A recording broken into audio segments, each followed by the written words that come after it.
Happy Friday. How's everybody doing? I hope you guys are doing all right. My name is 12 Gauge. Welcome to my channel. If this is your first time here, I hope you find something that keeps you coming back, something that you enjoy, something that gives you the opportunity to feel like you're learning a little bit about true crime. On this channel, I try to keep it factual. I try to do analytical thinking, and I try to present some things that are evidence based. Um, the thing that I have to say about the chat, please be respectful. Please keep it classy. You guys do understand that we have different personalities in the chats. We have different type of people in the chat. So everybody's not going to really take everything the same way that you're probably intending it. But our thoughts, opinions are valid. Also, I hope that you guys understand that you are allowed to give your opinion. You're allowed to ask questions. You're allowed to interact with myself. Just keep the cursing and all the um, derogatory speech. Kind of keep it out of the chat. Keep it classy, man. Um, tonight I decided to get on here and I wanted to talk about the Idaho 4 case. Surprise, surprise, right? I want to talk about the profiling on the early understanding about the case. I want to talk about the profiling aspect because it is very important, especially if they are moving towards a different outcome in the near future. We don't know that for certain, but I want you to understand that possibly um, we might need to move towards another direction because of some of the things that have been presented, some of the things that just aren't adding up. Also, on this channel, I really don't try to get one side or the other. I just try to stay in the middle. So, just like I told you, you're free for your opinion. You're free for your, let me change this background, understanding. I am as well. This background driving me crazy. I need something a little more stable. All right, there we go. Well, let me say hello to the people in the chat that I can see right now. Rondi, hello. Tanel, Jeff. How's it going, buddy? Um, so like I was saying, we're going to talk about profiling. We're going to talk about how criminal profiling is done and some of the things that were said about the profiling done in this case. Hopefully it doesn't run too long tonight, but we have another one planned about 8 o'clock, so we'll talk about that toward the end. So please hit the like button, hit the subscribe button if you aren't already a sub. Doesn't cost anything, and it helps with the algorithm, as they say. So I want to show you this video first. It's going to talk about the profiling aspect. Going to help you understand a little more of how they profile somebody who's accused of a crime.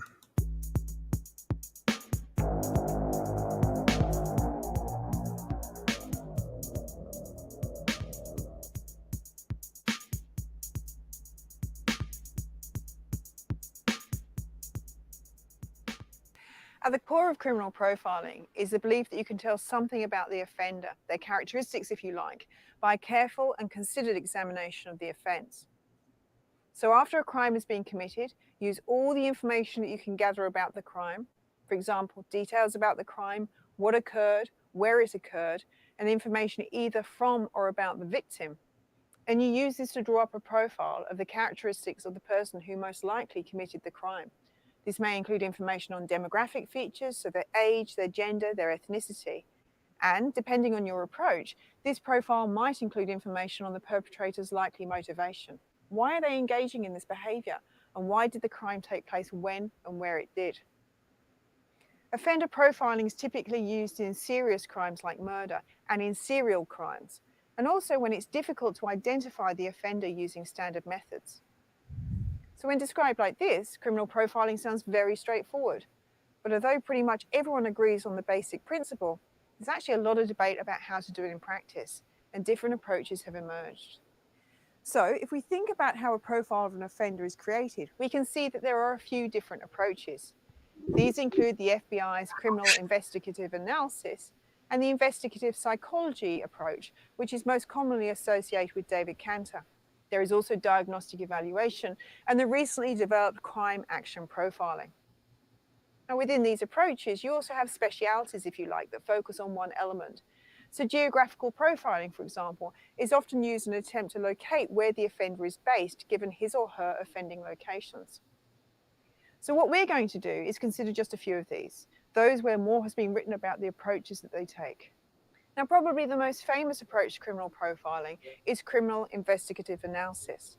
This approach was initially developed at the FBI Academy in Virginia and then later in the Behavioral Science Unit. It came about through an increasing awareness amongst investigators that apprehended offenders that had been identified using traditional investigation techniques appear to share characteristics and exhibit particular patterns of behavior at their crime scenes. So that led to the question, is it possible to get clues from the crime scene and the surviving victims that would give the investigators the most probable personality and demographic characteristics of the offender? Now, obviously, this would be useful as it would allow the investigators to focus their attention on the most likely offenders rather than having to investigate a very large pool of suspects. So they started by drawing on their own officers' experience in the investigation of serious sexual assault and murder. And they also carried out in-depth interviews with a small number of convicted sexual murderers who volunteered. But bearing in mind that these murderers' memories for their crimes were unlikely to be perfect, and that convicted volunteers may not be representative of the broader category of murderers. However, the aim of these activities was to identify the major personality and behavioral characteristics that this type of offender had. And critically, how the personality seen in this type of offender differed from that typically seen in the general population. Now, this analysis led FBI investigators to propose typologies of offenders, such that, for example, an offender could be categorized as organized or disorganized, or in some instances, a mixture or combination of both. So, and if we stick with the crime of murder, an organized offender would be someone who led an orderly life, and this is reflected in the way that they commit their crime. The organized offender is claimed to be of average to high intelligence, socially competent, and more likely than the disorganized offender to have skilled employment. He typically plans his offenses. He uses restraints on his victim. He brings a weapon with him to commit the murder and then takes it away with him from the crime scene.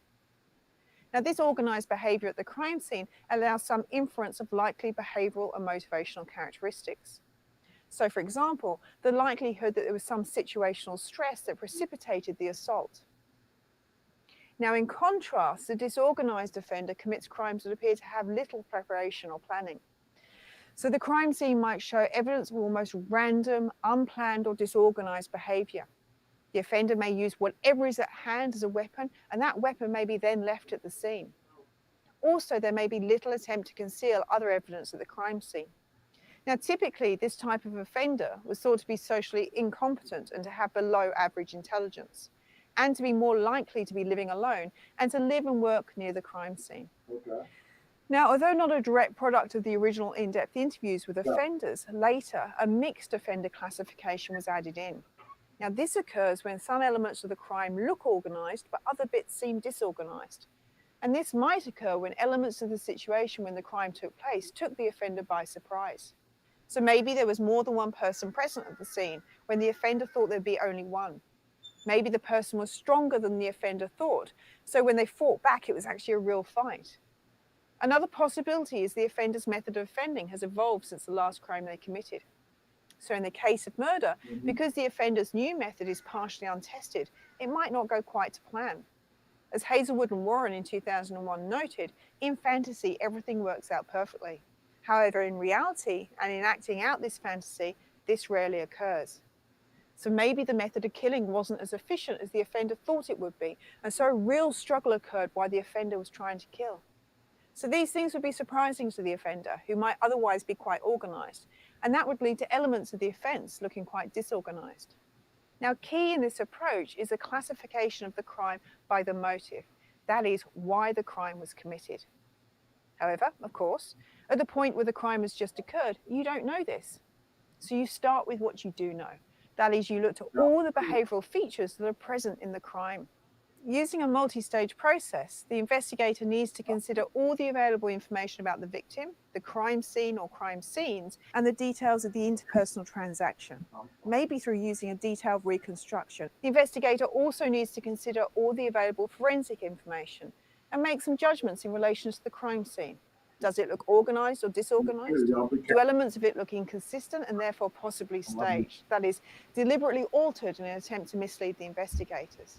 Needs to determine how the crime was committed. That is, what is the modus operandi? Also, is there a signature present? That is, an individualized or specific way in which the crime has been committed that tells you about the personality of the offender and may be able to help you link this crime to other crimes. Now, the signature can often be a seemingly unnecessary part of the crime. It serves no obvious purpose like helping the offender to escape. Rather, it's serving another purpose for the offender. For example, the offender may take an object from the crime scene, like the victim's house keys, to fulfill some psychological or emotional desire. So, as an investigator, you get the materials or details from the crime, the what. Then you try and determine the why of the crime, that is the motivation for each crime scene detail and for the crime, before moving to the who of the crime. Now, the resulting profile will contain hypotheses about. If you notice just right there, okay, I'm going to pause it for a second. The what, the who, and when, she didn't say why. I think many times in our mind, we want to have that question answered. Why? Why did this happen? Why did the individual do this type of heinous crime? Why? Why would somebody do that? So the why is it's never really known by the individual who is investigating the crime. You see what I'm doing right here?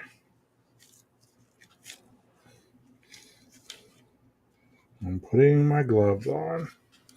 Let's continue on. I have a question here. Hold on a second.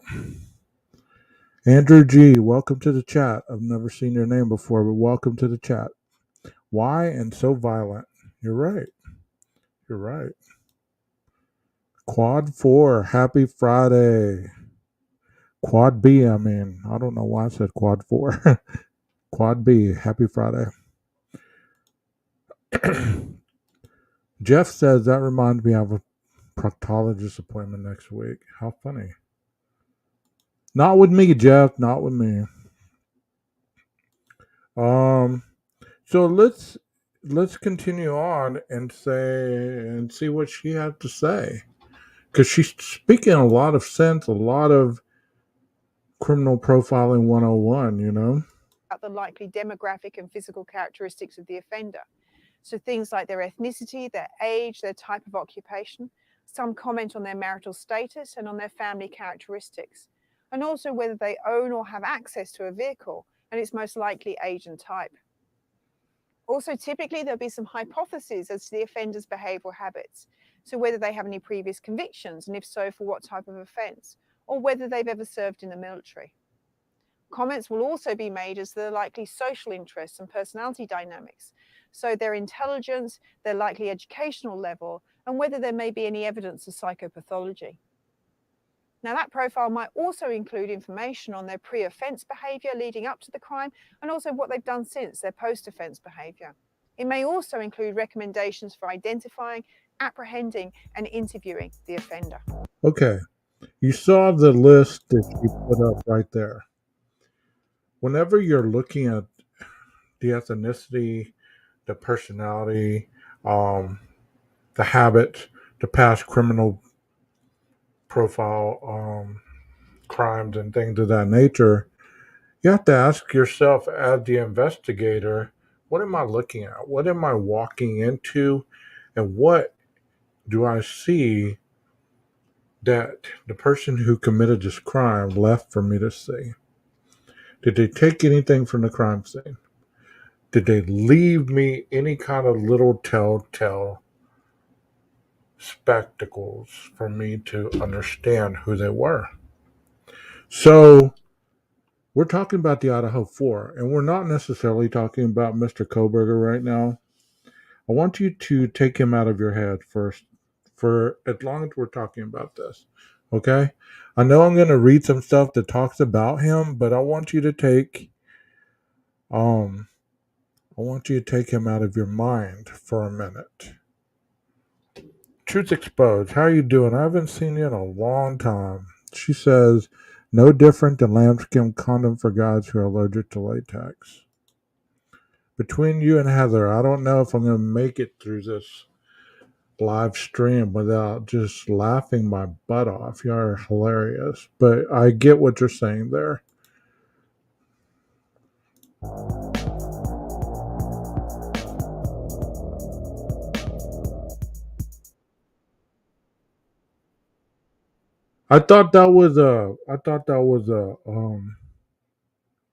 I thought that was an interesting presentation. So right now I'm going to get to another one where I'm going to pull up um, a little bit about guns, knives, hands, why killers choose specific murder weapons or methods. And even though the creator of this is investigative in their own right, I want you to pay attention to the message, not necessarily anything else. Okay. Yes, you're right. You're right. Latex allergy is real. And there's a lot of people that are allergic to latex.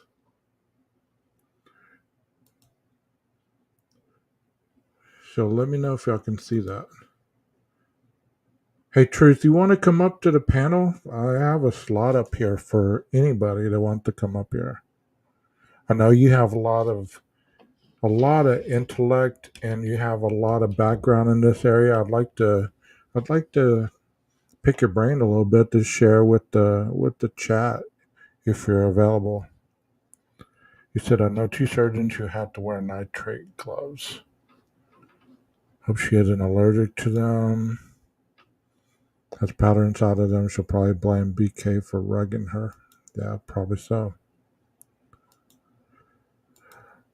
The reason I like these gloves is because they're form fitting. Let me see where the freaking camera is. They're form fitting and they have kind of a grip on this side. They're actually used for mechanical work, you know. I got these from an auto parts store whenever whenever COVID was going on. At my job, we were wearing gloves, and I thought, man, I'm not gonna wear them little slinky ones because there's those clear gloves that are kind of see through. Man, you put those things on, you're ripping them. You got to wear two. You know, these things you put them on, they're there. They're form fitting, and as you can see, you know they're made for men. Some of those other gloves, even though they say large or extra large, they're not made for people with large hands, you know. So, do I have a Dickie onesie? No, I don't. You're right, Andrew. They don't rip easy. I mean, I've worked on my truck with these things, and change the oil and stuff like that, and they keep your hands pretty, nick free as well. Like you're putting your hands in the engine, you don't have to worry about getting nicked up because they kind of protect you. They're very good and very very very durable. So let me know, Truth, when you want to come up. I'm gonna go ahead and start talking about this. Hope y'all can see that. Okay, it says John Wayne Gacy preferred strangulation, wrapping a large rope around his victim's neck. He then tied it to a hammer and twisted it until he suffocated, although he stabbed to death his first known target. So that is known as a ligature, right? Is that not right? Okay, let me send the link in the chat.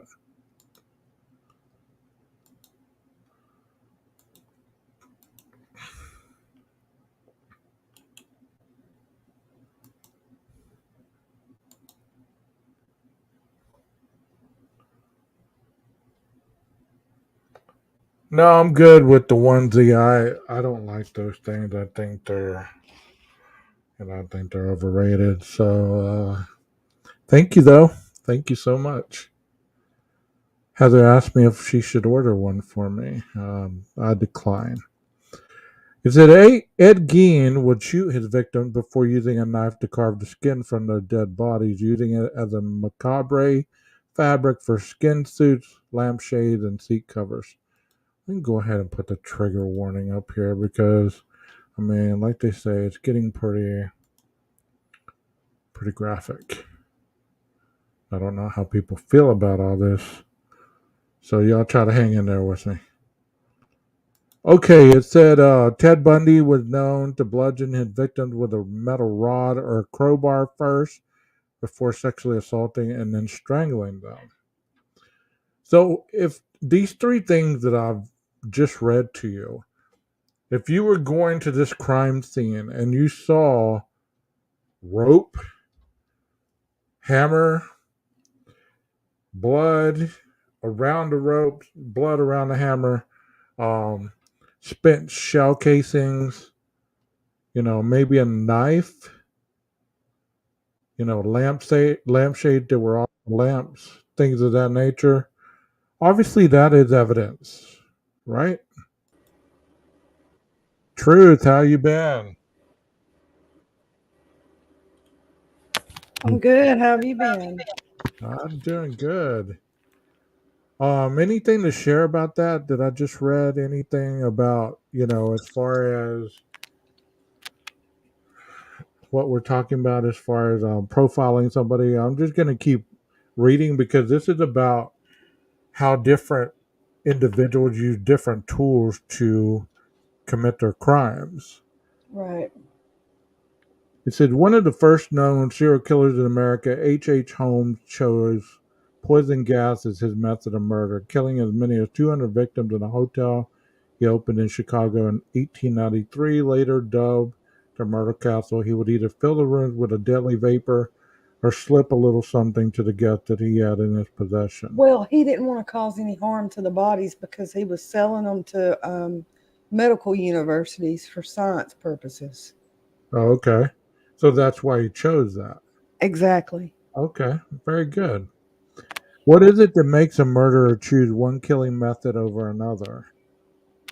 Do you want to answer that, or Oh, do you want to wait until I? that's all. That's all in their own reasoning, though. I mean, that's not. I mean, you look at Lawrence Bittaker and Roy Norris. I mean, they tortured and they were real sadists.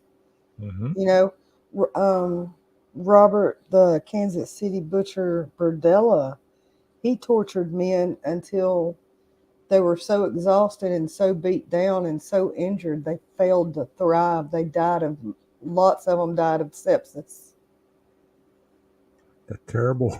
That's terrible. because of the torture he'd put them through. He'd keep them like 12 days to 2 weeks. It says sometimes it's what they derive pleasure from, but other times it's a matter of what's most convenient. I really think it depends on the serial killer whether they're a sadist or not. You know, Can Jeffrey Dahmer said he didn't like killing them. You know. he just wanted to keep them and keep experiencing that feeling over and over and over, correct? Mm-hmm. That's why he would keep the trophies. Andrew Chikatilo used a knife because he was impotent, so it recreated sexual act. Okay. He also It's plucked their eyes out so he wouldn't see their reflection, his own reflection in their eyes when they died. wow. That's going into intricate detail when you're killing somebody, right? You're just, Hmm. I mean, you're really having to think that through. You're not just going to say, well, I'm going to kill this person and that's it. This guy is going to the extreme where he's even saying, well, I don't want to see myself in the eyeballs. Let me cut him out. It says strangulation is personal. Murder by strangulation tend to be personal. Um, he said that the murderer likely doesn't want to remove themselves from the act by stepping back and firing a gun. They prefer placing their hand on the victim and taking away their life in a close and personal manner.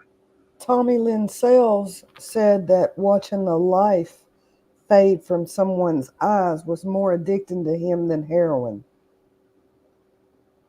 Wow. He's complete God complex. The majority of these types of murders enjoy the personal contact and the fact of being they're the one causing the death control. It's bringing them a feeling of power and control. That's what a lot of these murders are, just a feeling of power and control that they have not in their lives in other areas. Last night I did a live on Elliot Rodger. I'm sure you're knowledgeable about his case, right? Yeah, Elliot Roger doesn't. I'm more into the sadists, Yeah. um, the sadistic serial killers. Okay. Dean Coral and Leonard and Ing and um, Roy Norris and Lawrence Bittaker were horrible. They played they audio taped the torture of their last victim and they Mhm. played it in court and a lot of people in court ran out. The lead detective on the case ended up killing himself. That's terrible. Yeah, it was bad. They played that in court and I mean they've got a news where you can kind of hear it being played in the courtroom and people running out. It was horrible. So some killers prefer strangulation with the option of keeping their victims alive a bit longer. I could see that, and I've heard of those cases where they play with their victim. They almost kill them, and then they let them come back to life. Almost kill them. It's like a cat and mouse, like a cat messing with the mouse, right? Right. Feeling of I'm gonna almost kill you. No, no, no. I'm gonna let you live and almost kill you. I mean, that is torture as well. Can you imagine being the person being tortured like that? That's terrible. Gage. Yeah. Gerard Schaefer used to put a noose around their neck and make them stand on mangrove roots on their tiptoes until their legs gave out. So he liked to do it two at a time so one could watch the other one die. Wow. Hmm. Terrible. This person says, I've interviewed offenders that were using strangulation to make the victim pass out, not necessarily to kill her right away, who has spent most of his career on sexual homicides, murders committed during or after sexual assaults. And I want to ask you a little bit because you know in the Idaho 4 case, they early on said there was no SA, right? No sexual assault on any of the victims. Hmm. But at the same time, I've read countless times where the knife could be used as a phallic symbol for sexual gratification from the individual that's causing the Absolutely. that's causing the crime to be committed. Like every thrust is almost like a feeling of Right. That. penetration of some sort. Hmm. But So, but with Brian Koberger, I really believe that I believe that he was wanting to do it for so long. You know, he probably released during the act, and lots of times that happens. They'll release during the actual killing, mhm, and they won't be able to rape anybody afterwards. right. So just because he didn't have intercourse with them doesn't mean it wasn't sexual in nature. This next one says knives are weapons of convenience. I've heard that as well. Serial killer Herb Mullen, who murdered 13 people in the 70s, believed that stabbing people to death was the only way California would be spared from another deadly earthquake. He did choose other methods occasionally, like a gun or a baseball bat, but seemed to prefer a knife. Why stab? Well, the simple answer is that knives are easier to obtain than guns. They're readily available. Most homes have a few, easy to use and easy to conceal. They're A kni- also a lot more quiet than a gun. yeah, a knife can be very innocuous thing though, until it's not. Stabbing is the preferred murder weapon in the countries where strict gun laws exist. China, Japan, Germany, and the UK, for example, see far more murders by stabbing than in the US, prompting some countries to ramp up the anti-knife campaigns. Poison is the pick of killers with medical backgrounds. I never knew this until I read this article. I didn't even ever fathom that people could use poison as a method of killing people in a serial killer way. In 2020 interview, Joni Johnston, a forensic psychologist and private investigator, told A&E True Crime that poison is more often the pick of murderers in the medical professions. These kinds of killers are already familiar with medications and chemicals that will kill, and they know how to administer them. The same is true in terms at home caretakers or workers in nursing homes.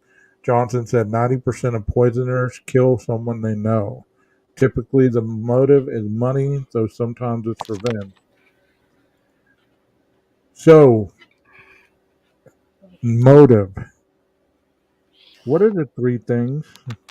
What are the three motives for murder?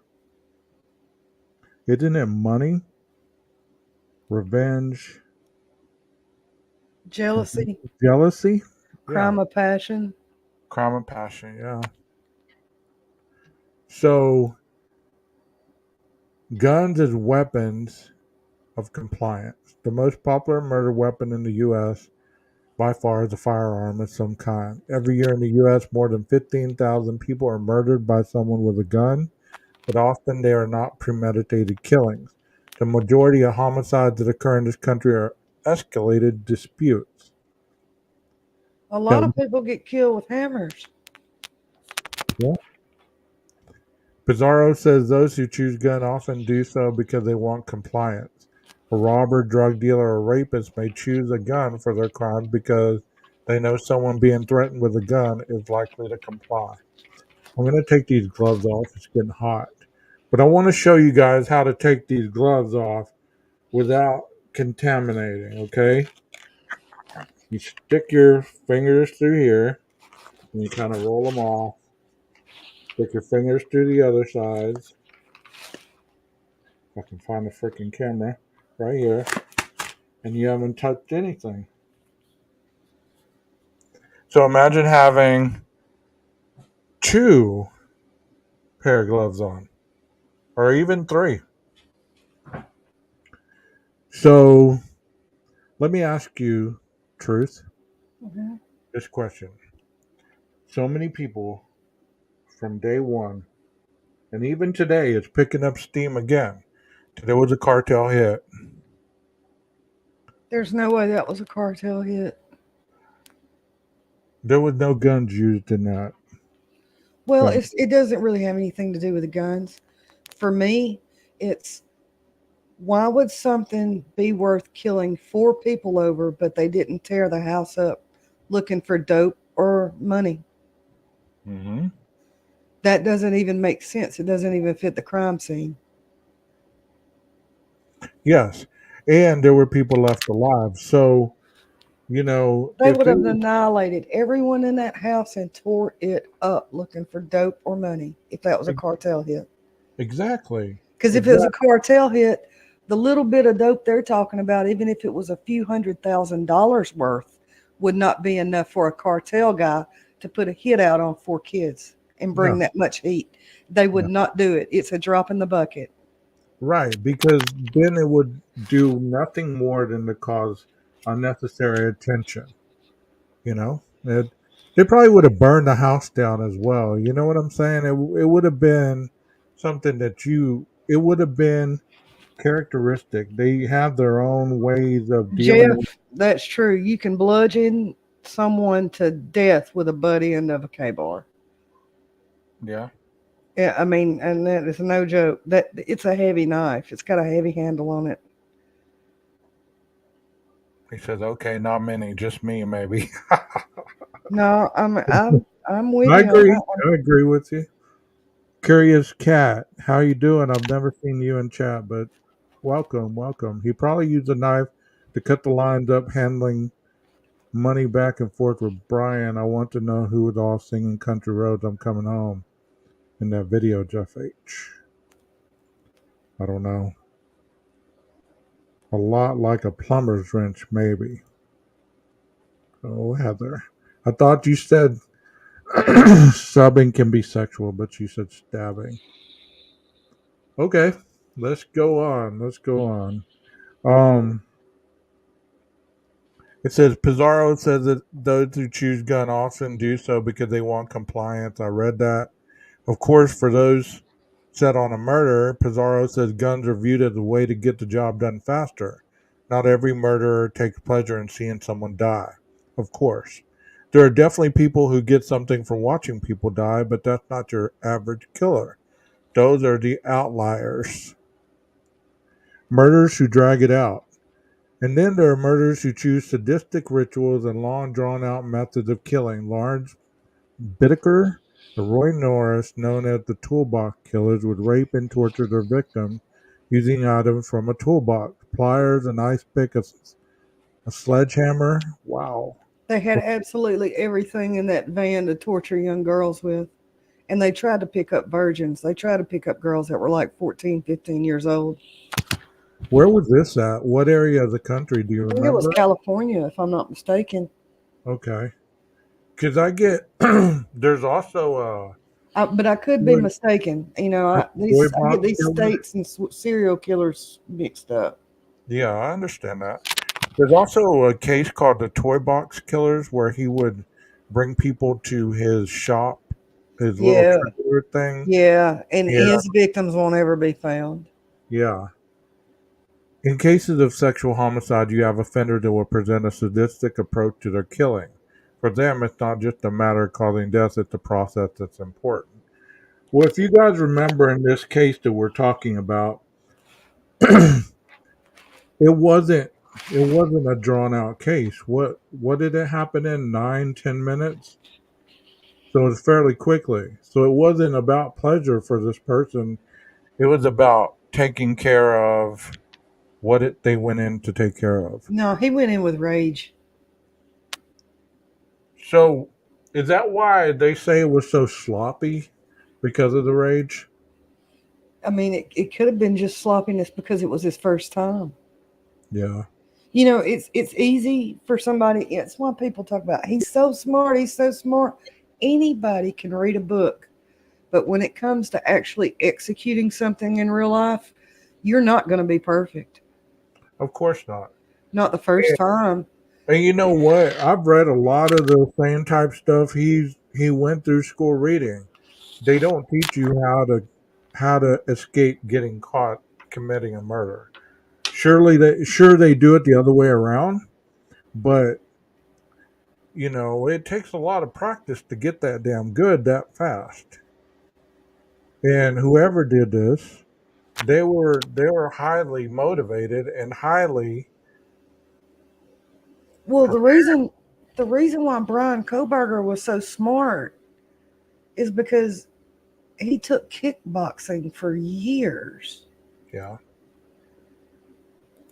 I mean, and that's the main thing they teach you in kickboxing is how to hit vital organs. So that goes from a punch to you having a knife in your hand. That makes a That's lot the of difference, that you makes know? sense. Yeah, that makes a lot of sense. And it's like I was telling Jeff, I said, if he walked into that bedroom and those girls were underneath that blanket, and let's say he just jumped on top of that blanket and started doing it, you know what I mean? Hmm. They wouldn't have been able to crawl out from under that blanket with his weight on top of it.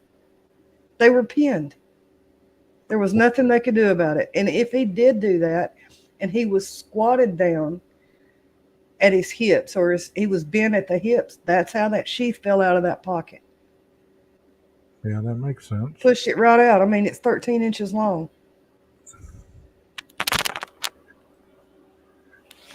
This is the early on profile stuff that they were talking about. Jim Clemente, a retired FBI supervisory special agent and criminal behavior analyst expert, told Fox that he believes the suspect is likely a young man who has not carried out such violent crimes before.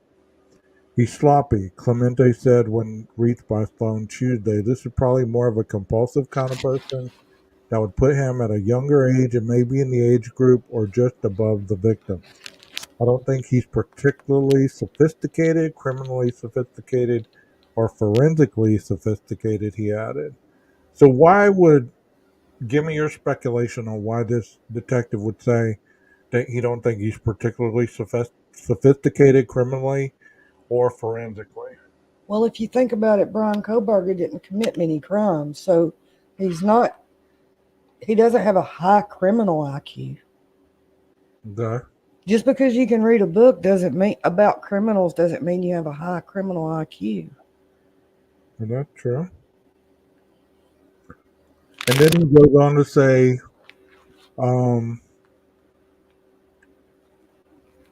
the killer's decision to commit such a brazen crime was indicative of his relationship with one or more of the victims. Clemente hypothesized going into an occupied dwelling with 6 people in it, different rooms in the middle of the night, is an extremely high risk crime, unless he knows one or more of the people. So that is my first thought on it. This offender did not just randomly choose this location, that he targeted one or more of the people in there. Now that he could be because he had a relationship or a past relationship with one or more of them. It could be that he's been stalking one or more of them. They fought back. This is somebody that was able to kill more people, including a male victim. I disagree. I don't think they fought back. He also referenced the use of a knife as a murder weapon and said that such violence is more indicative of a male offender. So, give me your theory. Well, well, I mean, if you're laying down, Gage, lay down. If you're laying down on your side and somebody comes in with a knife and they're aiming at your torso, just because they hit you in the forearms and the hands a few times doesn't mean that you were defending yourself. Well, right. And I've also done some, You videos know, of knife just attacks. because somebody stabs you through with a knife and you grab the blade as they pull it out doesn't mean you were defending yourself. Those are reactive wounds, not defensive wounds. Well, also, like, let's take Maddie, for instance, okay? She was probably, I don't know if she was on her back or if she was on her stomach. Either way, if she was on her stomach, she wouldn't have been able to have any kind of, reactive muscle. You know what I mean? But once you get stabbed, and I've had some videos on my in my library that explain this. But once you get stabbed, it's kind of like your tendons, once they're slashed or punctured, everything constricts. So it's almost like a motion. Like, you get what I'm saying? You understand what I mean, right? You tighten up just like you were to get the wind knocked out of you, Yes, yes. So if you're and you don't scream. Contrary to popular belief, you don't scream. Not all stab wounds make you scream. And if he came in there going for somebody's throat, he could have hit one girl's throat first. She made her unable to scream, and then went after the other one. Because all you got to do is have a throat stab, and nobody can scream. well, also, many individuals. they visualize it kind of like a Curious horror. cat. Nobody cleaned up. If the CSI would have been able to tell if they cleaned up, and both of those girls would have been in handcuffs. Period. I was saying that you know, once you get stabbed, it's almost like getting punched. It's almost like taking the wind right out of you. So you get hit in the abdomen, you get hit in the lung, or anything like that. It's almost like taking the wind right out of you. You got to So figure. You got to figure you're asleep or you're near sleeping. I mean, you're kind of drifting into sleep, and somebody starts stabbing you. How quick does it take your brain to realize, holy shit, I'm being killed? You know what I mean? You got to right. come to that. You got to come to that conclusion before you can scream about anything. But I mean, I've never been stabbed, so I have no personal experience on it. Well, But I have personal experience on it. I stabbed a two-time murderer in my kitchen. I okay, gutted him. His lips turned blue and his knees buckled before. I mean, his lips turned blue before his knees buckled and he hit the floor. That's how bad it hurts. And I only had a 4.5 inch paring knife when I did it. okay. Twizzle says if you stab someone and the knife slips and cut your hand, they could say they were defensive too. Being passed out from being drunk is one molecule from anesthesia. Yeah, it's feasible. So the part that's interesting to me right here is he also referenced the knife as a murder weapon and said that such violence is more indicative of a male offender. He said the time of the attack during the late night, early morning hours shows that he had the freedom of movement during that time. But Clemente said it could also be that the offender is known to carry a knife and might even show it off to his friends. The fact that he used the knife, it's graphic, but we call it he doesn't mind wet work. He doesn't mind getting his hands dirty. He doesn't pale at the sign of blood. He said he believed this could mean that the suspect is a hunter, a butcher, or otherwise in a field of that nature. Well, this is very early on, so I mean, Well, he did work at a fish market. He did have access to butcher's gloves. well, yeah, My dad was a butcher for 47 years, and no manager over a meat department or a fish department is going to hire a new hire without putting them in a pair of butcher's gloves. It's a workman's comp liability. well, let me ask you, since you said that, could you fit a pair of Butcher's gloves over two pairs of latex gloves? You that, absolutely can. And that's you what know what? If he knew about them, there's no way that he intended to go do this crime without a pair because he wouldn't want to risk getting the self cut. okay. Yeah, I heard that too, Heather. I heard that he couldn't cut the fish that well. Oh So I mean, no, he could cut the fish well. What he had a problem was is that he wasn't social enough to get along with customers. I think You the know, and another thing, fish filleting is a speed job. If you can't do that fast enough, you're going to get fired. Period. well, My dad fired people all the time. They were good at filleting fish. They just couldn't do it fast enough. yeah, That's a speed job. I'd probably cut myself trying to do that. I mean, I wouldn't have the problem, kind of chopping, but as far as filleting, nah, I don't think I could do that fast enough. It's an art almost. It is. It really is. Okay, he also goes on to say, um, he killed four different people this way. He didn't just sort and blanch and run after the first one.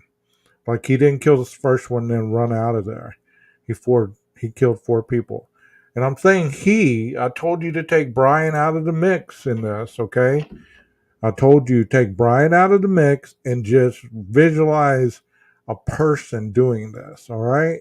Because that's what they were doing. They didn't have Brian at this point. This is the profile. This means that the individual that they were looking for at this point had no name, he had no face, he had nothing. All they had was the evidence of what the individual left behind.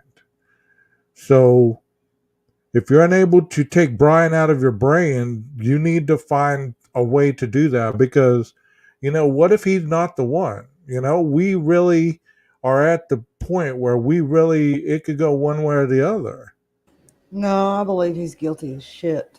Okay. Also, he had some kind of contact with or was fixated on one or more of the people in the house. And they were saying that strongly in the beginning. This guy's words are not law, okay? But he was fixated, whoever it was, on one or more of the people in the house. As for his post offense behavior, the suspect would have likely fled the area and won't come back until it calmed down. Well, he didn't do that. He stayed around. At a time when so many people are leaving town for the holidays, such as an absence might not be noticeable, but he may be local and may not have shown up for work or was late afterwards. And he probably was a very significant interest in following the news of this crime because most serial killers they want to see the response of what they've done. I wonder if he might have gravitated towards criminology or criminal justice in a kind of way to attempt to cope with any anger and understand any violent fantasies he may have been having. And I wonder if over time it became a sort of a different purpose for him in terms of him making a shift to a more intellectual interest in the understanding of the criminal mind because he felt himself heading in that direction. Did y'all hear what I just said? This person was wondering if he headed in that direction because he was heading in that mindset already. And this I found interesting as well. It said the first thing to know is that men commit so many more murders than women, 90% of them, that every kind of weapon is used much more by the guys. But we can still review the weapon preferences of men and women separately.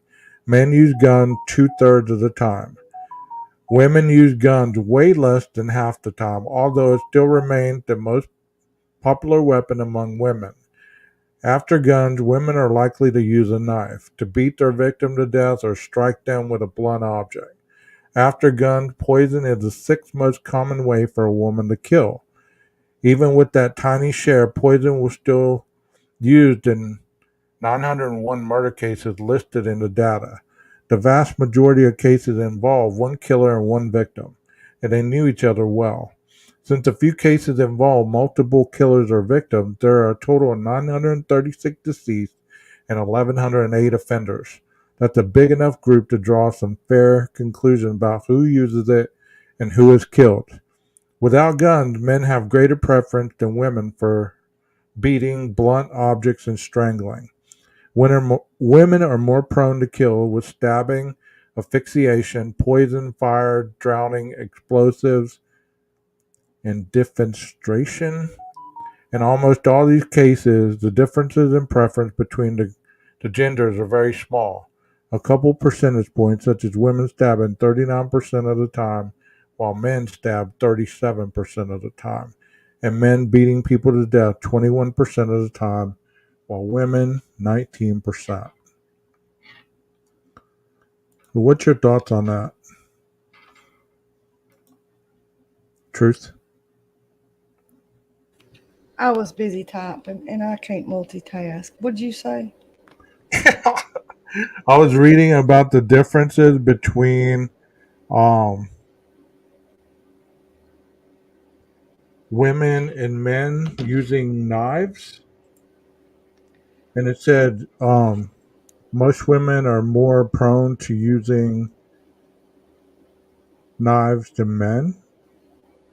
Well, that's because there's a men are more prone to carry firearms than women, It says it said and a knife is a lot more.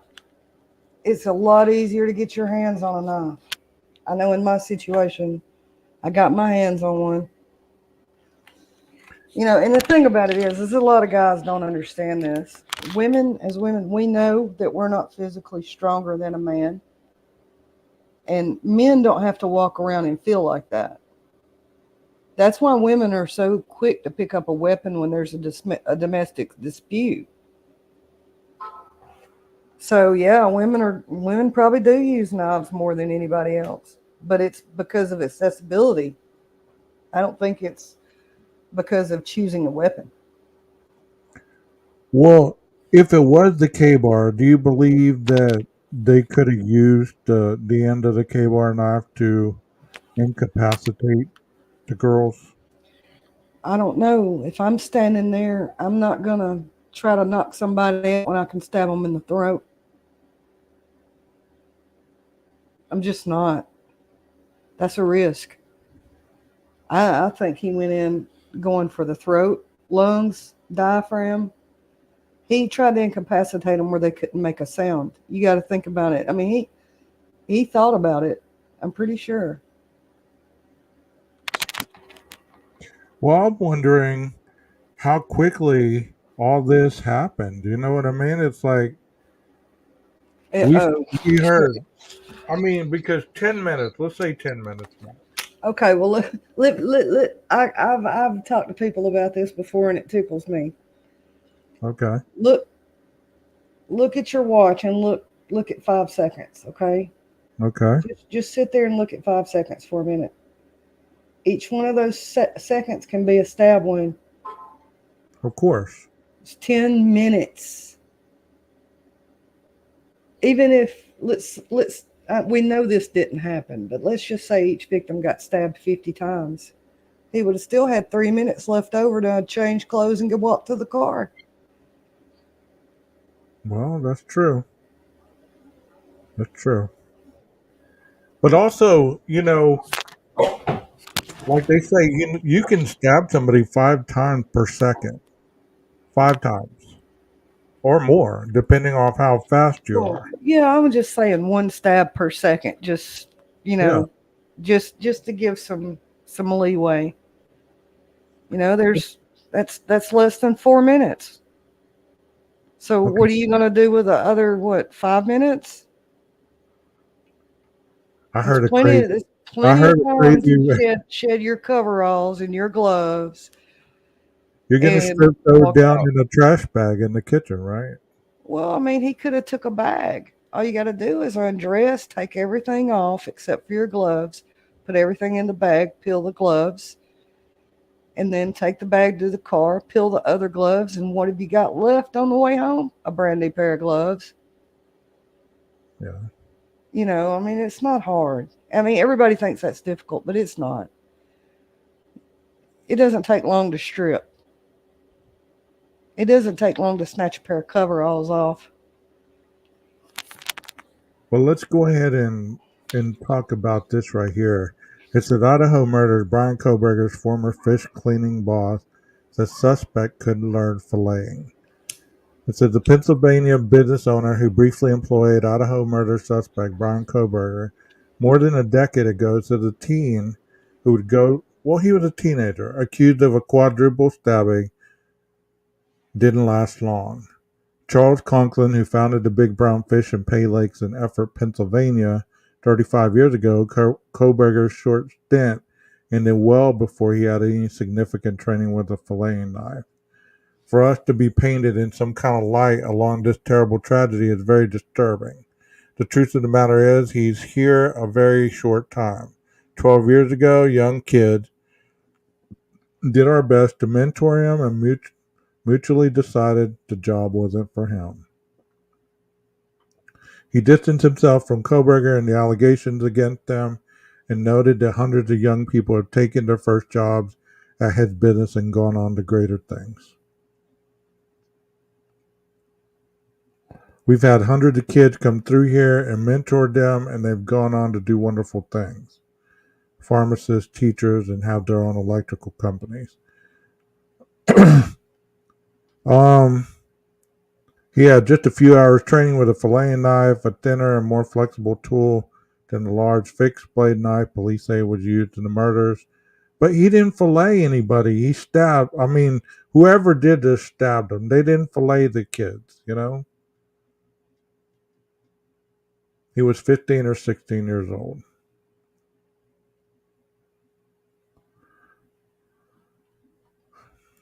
Is there any way that we can actually move on without believing that this is the only person that did this or did not do this? I mean, because I'm open minded enough to believe that there's possibilities for everything. Not one shoe fits every foot. There's people with wide feet. There's people with narrow feet. There's people with long feet, short feet. So to get all up in arms about whether this person did it or not, well, let's think of some other people. I'm just thinking of his most likely suspect, him Well, I as the most understand that. likely suspect. I I mean, he understand is the best suspect. You got to figure. People say drunk frat kids did this. Okay, wait a minute. You mean to tell me that drunk frat kids that have no training in forensic science or crime scene control went in here and committed this crime without leaving any DNA? The only person that's a suspect that actually has training in this is Brian. So, is there by any possibility that, damn, we've been on here an hour already? Is there any possibility that that there could be anybody else in the area that could have had? Because that's one thing I constantly hear is the person knew the victim, the proximity to the victim. You're up and close with the victim. So Right. it was something that had to be someone that had to be knowledgeable of the house, knowledgeable of the victim's activity. Man, those girls posted so many videos on TikTok of that house. Anybody could have looked at those videos and tell how that house was mapped out. They also have blueprints down, and anybody can go look at the blueprints of anybody's house. Well, That's public information. Anyway, and another thing, these people that say that the police framed this dude, I mean, do you realize how much it costs to prosecute somebody on a death penalty case? Brian's already cost them $3.5 million. If they were going to frame someone, number one, they wouldn't have left DNA on a sheath. They would have put that under somebody's fingernails. Number two, they would have saved some kind of DNA from the crime scene to plant at his parents' house, his office, or his apartment or car. It They would have saved a shitload of money blaming Brent Kopaka oh yeah, or Brent Kopak, however you pronounce his name. yeah. I mean, It doesn't even make sense to frame Brian. Period. Not in the slightest. well, when I heard about Kopaka, I instantly shifted gears and I thought, well, if I was to go with either one of them, Kopaka, and I'm disrespecting him in any way, he had more the ability and training to go and do this quicker than Brian would have. Right. I I mean, mean, he had the military training and all this other stuff. I mean, this looked like something that was done by just like what the profiler said, well, a hunter, someone that was able to go in, do what they did because it was very violent. Like you said, it was a rage killing. you don't know it. Kaylee and Maddie were together all the time. Yeah. What if Brian came on to Kaylee or Maddie, and the other girl was like, no, because girls look after each other like that. Believe it or not, and a lot of guys know this. You know, there was other women that had weird suspicions of Brian. Said he was weird and he was odd and he was off, and you know, just you think one of those girls could have sensed that and then drug her friend away like, no, he's Well, kind of most, weird, and he got well, pissed off. I mean, you don't ever know what could trigger somebody to do something like this. I mean, that's a lot of psychological stuff right there.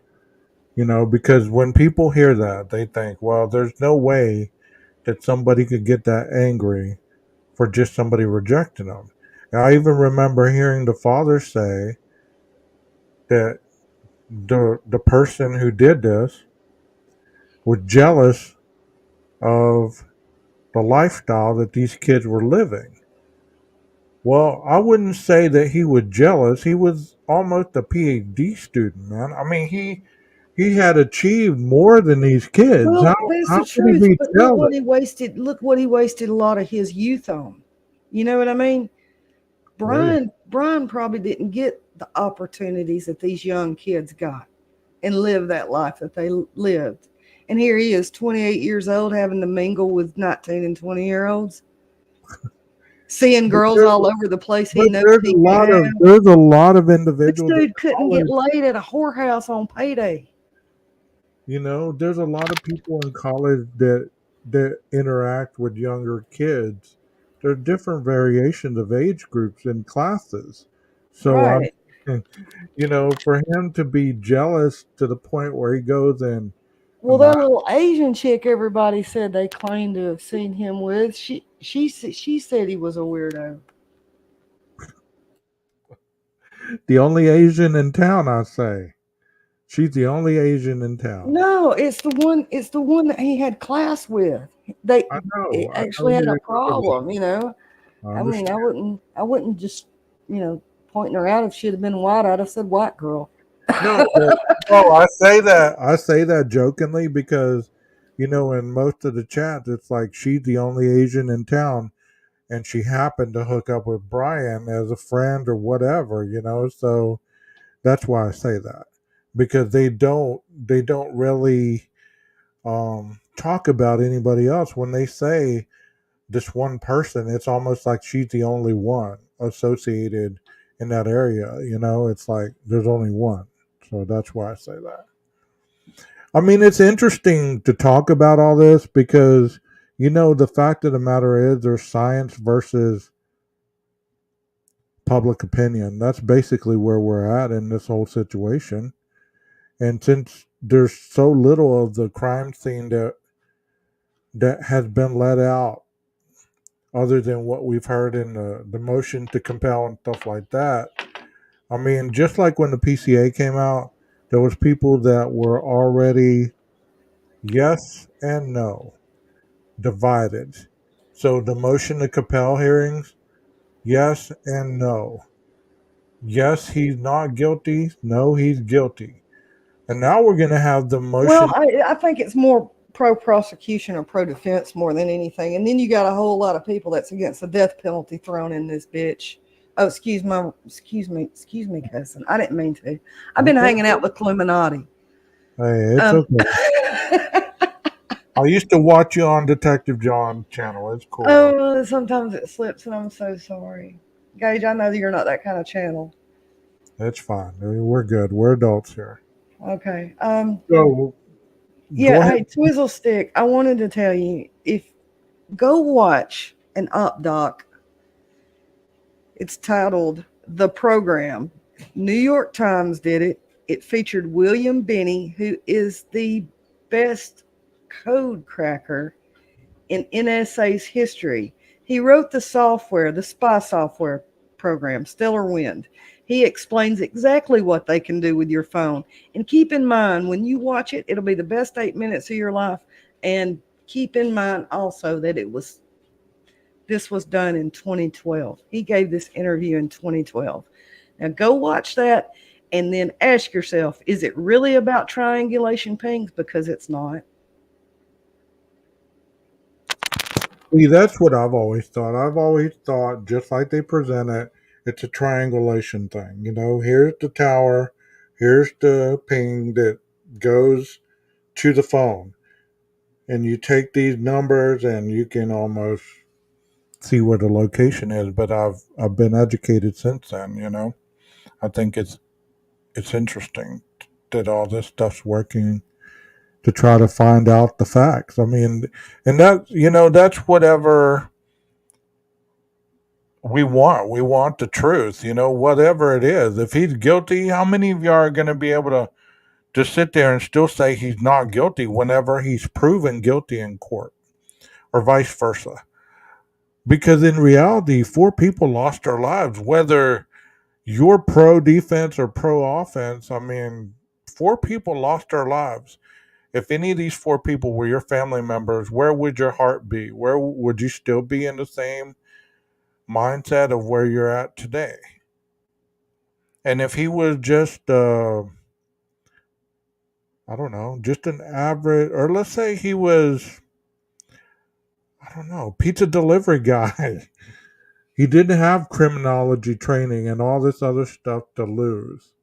Would you still be as thinking as you are? I mean, I understand a lot of you are analytical as well, and you like to dig into the facts, and you get your mind made up on something, and that's exactly what it is. But at the same time, if you're that passionate about one side, how come you can't open your mind to the other? Even if it's not, if even if it's not gonna be that way, how come you can't open your mind to another possibility? Because for all those that say he's innocent, where's the what do you have to show for justice for these children? You know, these 4 individuals that lost their lives. If Brian didn't do it, who did it? And you say, well, I don't care because it's not that time to find out. We've been trying to find out all this time to have justice for 4 individuals that lost their lives. So in reality, if you don't have the capability to open your mind to some other form of understanding based on scientific data, evidence gathering, all this other stuff that happens whenever you're preparing to indict somebody, you know, the probable causes and all this other stuff, where are you? Where are you in that ability to open your mindset on the other side? So if you say he's guilty, how could you not see that he couldn't be guilty as well? And I'm saying that on both sides of the coin. For every person that says he's guilty, is there any realm of thought in your brain that could possibly be changed by something that could paint the other direction once the trial comes? We're just seeing stuff play out that leads up to the trial. They haven't opened it yet. They haven't opened the evidence that's going to be shown. And you say, well, they've they've questioned these experts and the witnesses and everything. Well, of course they've questioned them because they're asking, where's my discovery at? And if I had this discovery, would it show this? Would it show that? Well, of course they're going to be honest. They're on the stand. They can't perjure themselves. Do you get what I'm saying? Yep. I mean, I'm not frustrated anymore, but whenever all of it came out, man, it's hard to hear a lot of stuff. Dang, that sounds like a big dog. He is. He's rotten. Well, I I'm gonna mean, mute right quick because I think they're about to go off. all right. Well, thank you for your time. So, guys, I want to ask you once again, you know, because I do love the conversational value of it. I do. I love the ability to look at both sides. But at the same time, in order to find out the truth, you must be open to both sides. You must be able to see both sides. Even if you don't agree with one of the sides, you still have to have the ability to look at both sides. So if we all agree today the man is not guilty, okay, what's that going to change? He's still in jail. They're not going to open up the jail automatically and say, okay, we're going to release you because We did this, this, and this, and we messed up on this. You're not guilty, but we agree you're not guilty. All right. So do you know the next process? What happens next? Or do you just guess that that's going to be the end? He's going to be let out of jail immediately once he's proven not guilty.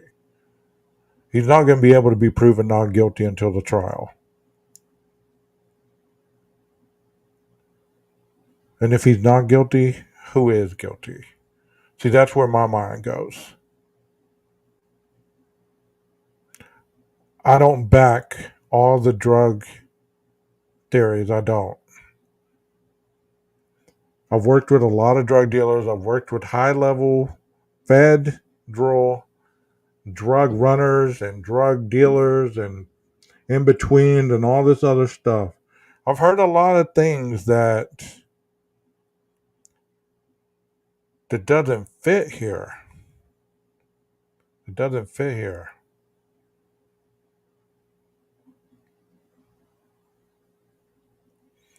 Well, I understand that, Twizzle. I get that. But people have that mentality that the moment that you get to that point, the man's just going to open the door and say, okay, you can leave.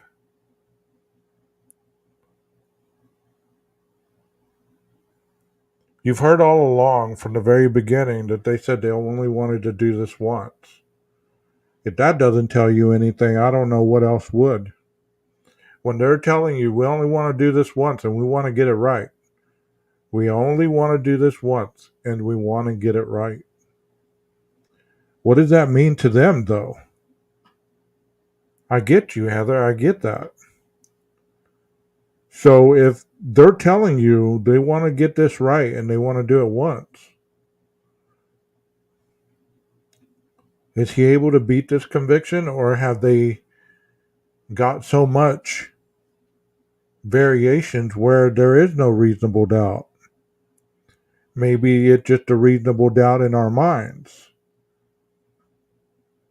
Don't attack the messenger, okay? You are doing well with the chat. I'm happy with y'all, But do understand that there is a process in everything that is criminal justice related. There are so many things that have to happen in order for him to go free. Even if they dismiss the warrants or this, that, and the other, then what? You still have the knife sheaths. You still have the eyewitness testimony. You still have the videos of the cars. You have all this other evidence still that has to be proven beyond a reasonable doubt that he was not there.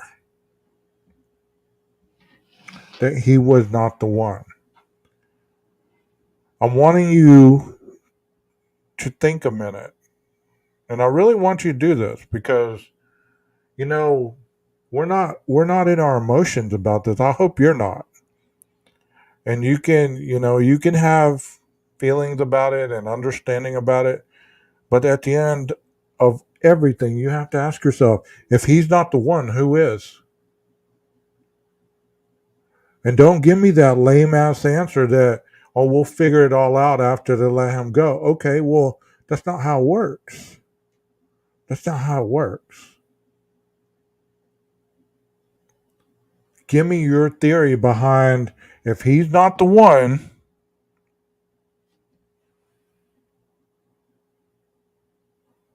who is? I understand the prosecution has to prove that.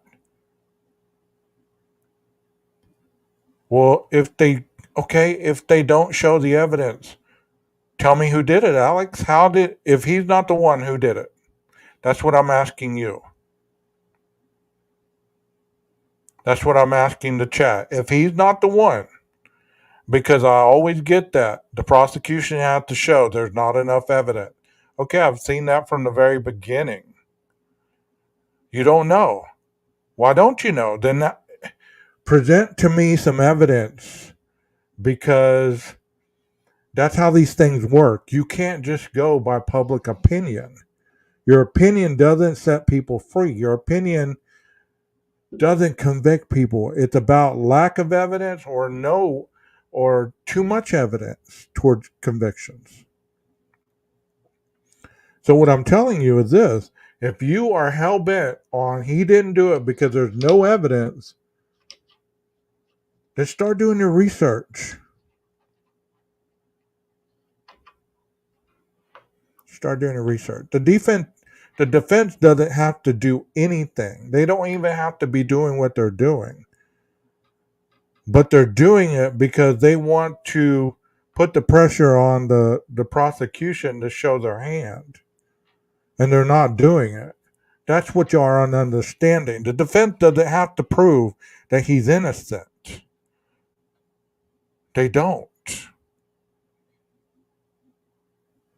But they're trying to get the discovery, and in the process they're saying, okay, well, if we had the discovery, what would it show?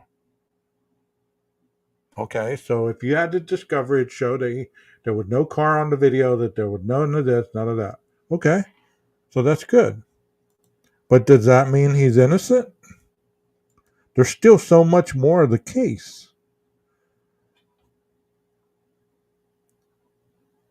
I'm not saying one way or the other. I'm honestly not. Because, in reality, you can say that it's about keeping an innocent man from death. I get that. But how many people have been put to death that had just as much or more evidence and they still were not able to overturn their convictions because the jury found them guilty without a reasonable doubt? So everything that you're saying is understandable. It really is. I get you. Take your emotions out and put some evidence behind your thoughts. Don't just tell me about the cast stuff. Don't tell me about this. Don't tell me about that. Give me your own evidence that shows he wasn't there. So if you're telling me he wasn't at the house, how do you know that? How do you know that?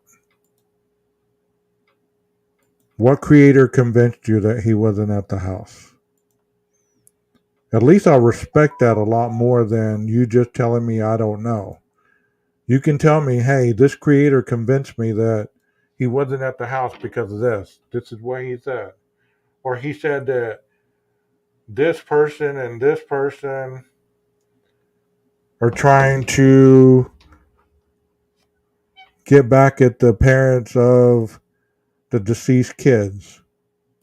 Think about that for a minute. If somebody owes you money, or somebody has used the drug that they were selling for you, and you can get this person anytime you want, whether it be Xana's mom or Maddie's stepmom. Some people act like they were untouchable, like they weren't able to be touched at any time, so they had to go with the family. That's not how it works. It's not how it works. You're going to kill the family members of two people that are going to prison, and they're still not going to give you money. They're still not going to give you your drugs. What's the payoff? What's the payoff? What's the end game? So you tell me exactly how that makes sense. Because I'm open-minded to think about anything you can tell me. But that's how my mind works. So I'm telling you how my mind works. And you might not agree with it, and that's great. But we agree to disagree in here, right? And we agree that everybody's thoughts are valid. And what I'm telling you, how does that make sense? How does the drug angle make sense? If you owe me this much dope and you owe me this much money and you somehow didn't present what you said you were going to present, why am I going to kill your kids when I can kill you and your husband? and your mama. And then if I got to get to your kid, then I'll go after your kids. I ain't gonna go kill your kids in a college town overnight with a knife in the middle of the night. You understand what I'm saying? It doesn't happen that way. And just because they got lesser sentence, they could have been confidential informants, but let me tell you how that works. Because one thing they don't tell you is once you stop giving them stuff or people on the street, guess what? They find a way to send you to prison too. And that's how it really works. So when you're thinking that these people got reduced sentences and lesser sentences for drugs and this and that, and these people got sentenced lesser sentences, well, of course, they probably were giving people up. But after a while, you run out of people to give up. And the cartel's going to be mad, or the local drug person going to be mad, and they're going to send a hitman in the middle of the night to murder your kids? Tell me how that makes sense. Show me how that makes sense. Because in the end, it's about money and it's about drugs. It's about power and it's about control.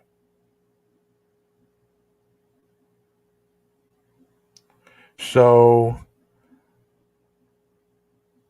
tell me how that makes sense to you guys.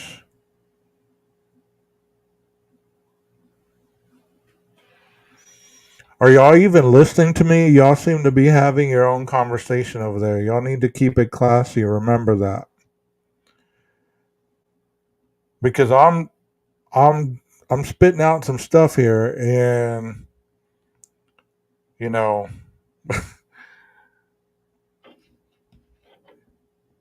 when you got your mind made up, you got your mind made up, I guess. You know. So what I'm telling you is this: when you hear people talking about drug selling and this and that and the other, did any of y'all see those kids looking like they were addicted to drugs? Any of their friends, did they look like zombies? Did they look like junkies? How much money do you think they were really making if they were selling? Let's be honest here.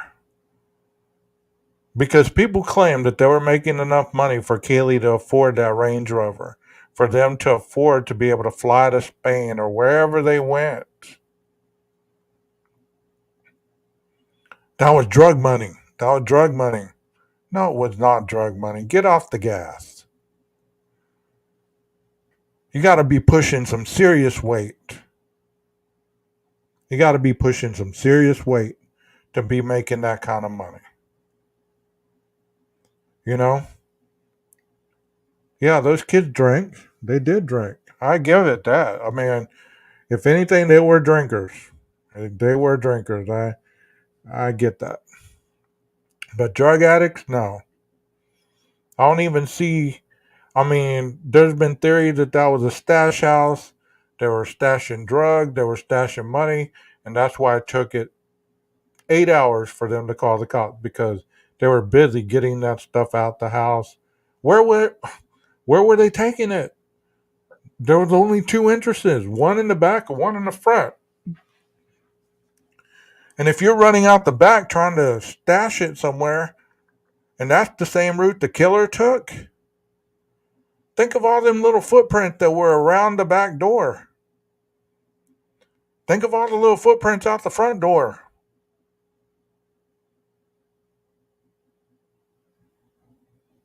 But we don't think like that sometimes, because it's easier in our minds to believe that they were hiding some serious kilos and serious pounds of drugs and suitcases full of money and weapons and you name it. That went on in that 8 hours. That's why they didn't call 911. That's what that's what people want you to believe. Because they were all informants and they ran their mouth too much and it got them killed.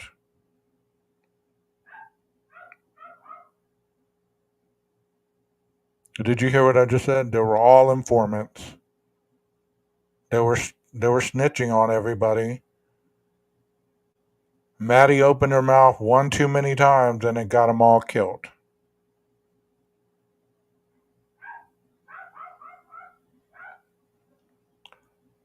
I had an individual on my panel probably 2 weeks ago that has insight to the Idaho Police Department, and he said he has never heard about any drugs being flushed.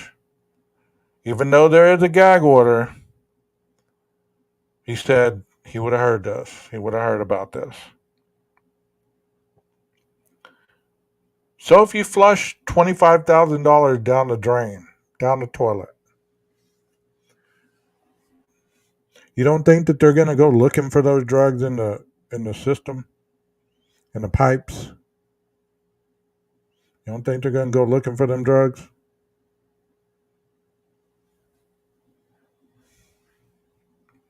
You don't think they're going to be looking for that money? But they cleaned it up. These college kids who have no knowledge of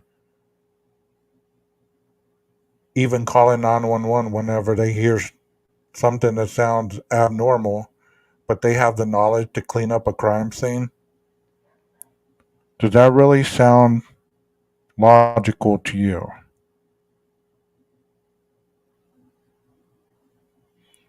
Yeah, the house is gone. We can't, we can't tell one way or the other.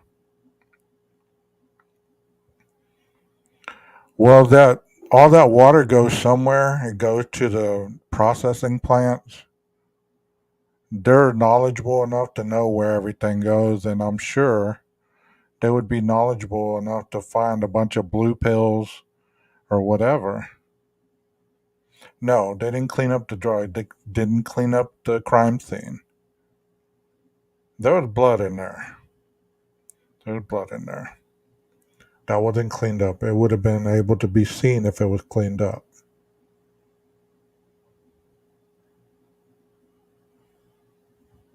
You cut the wall because there's blood splatter on the wall. Or you found something on that wall that you need to preserve as evidence that you can't get your testing stuff in there to test it. Emptied the house of what in 8 hours?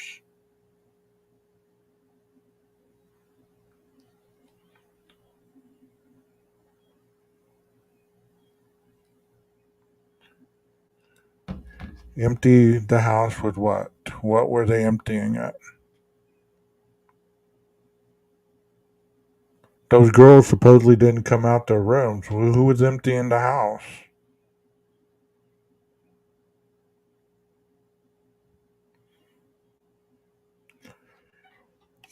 Those two girls were in their room until supposedly 10:30, 11 o'clock, when they're waking up. What were they? Who was emptying the house? The front door was open at 8:30.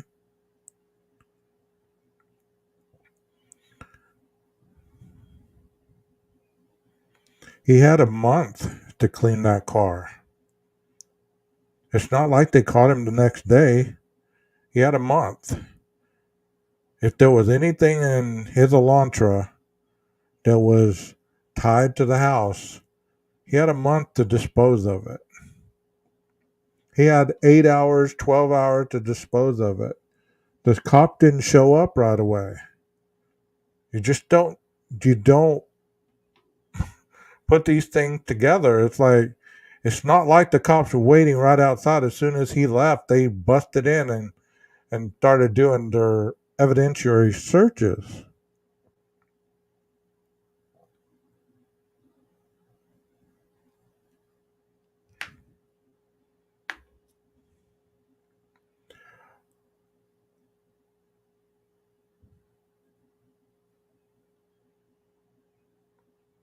You know,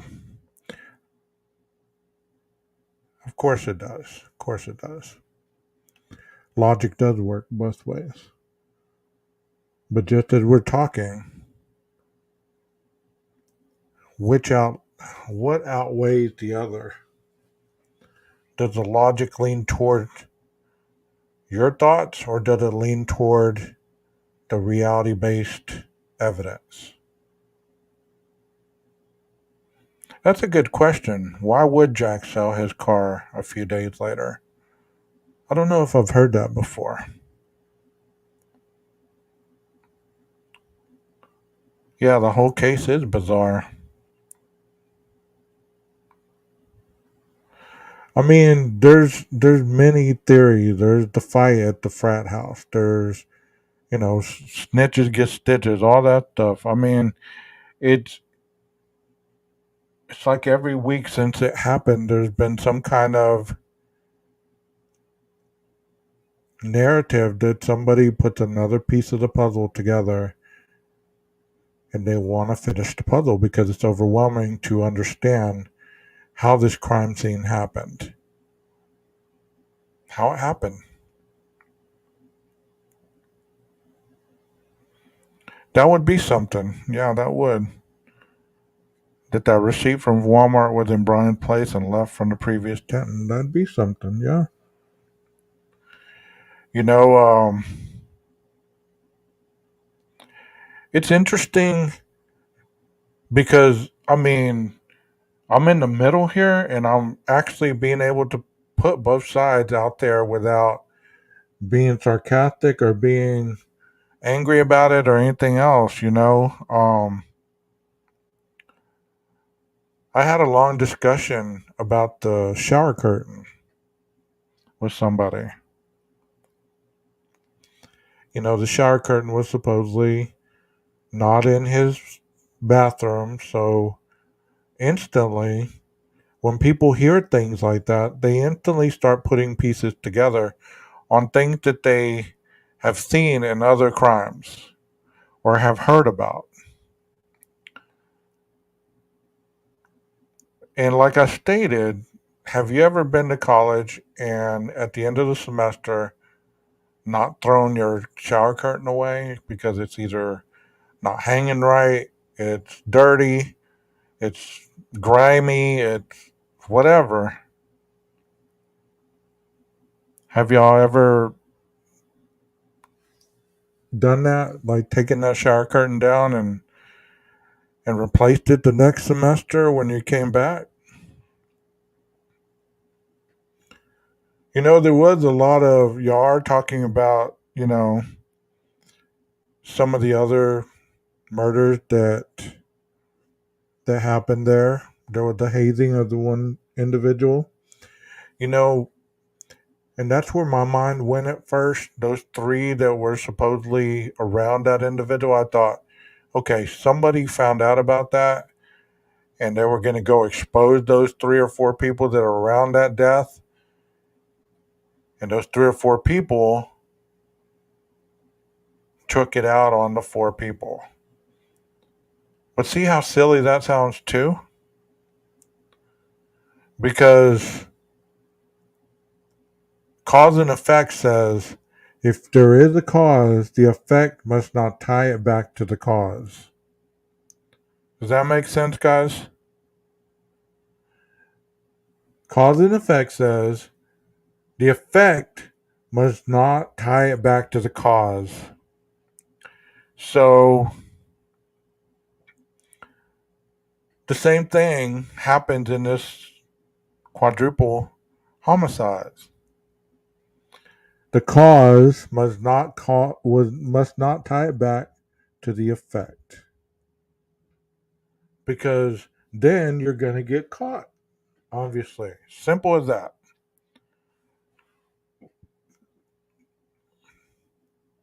Y'all ever watch that show, America's Dumbest Criminals? No name calling here. Come on, Twiz. We don't need to be calling names. I just because y'all don't agree, y'all just don't be calling names. Don't be calling names. You're better than that. Okay? All of y'all don't need to be calling each other names. Okay? Don't be calling each other names. So the cause and effect says that if something happens, you don't tie whatever happened back to the cause. So if you have a quadruple murder happen, the last thing you want to be is tied to the crime. So based on the evidence that they do have against the person who they believe it is, did you hear what I said? I said who they believe it is, law enforcement. So if you're really mad at somebody or upset that they got the wrong person, it kind of shows that you're angry at law enforcement because they caught somebody for the crime. It's almost like sometimes I feel like people don't want this to end. Like they want to draw this out forever and ever and ever. We need to know the truth. We need to know the truth. So if it's not him, who is it? What do they call those people? I'm not even going to say the name, but it seems like everybody has some name calling to go on with what you believe or what you don't believe. I've been called names in my own chat because I don't believe what others believe, and I'm like, well, what happened to free thought and speech?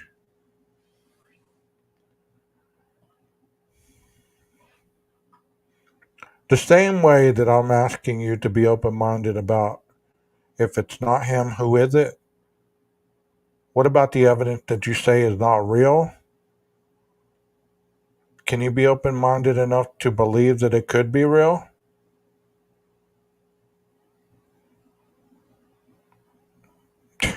Good Lord.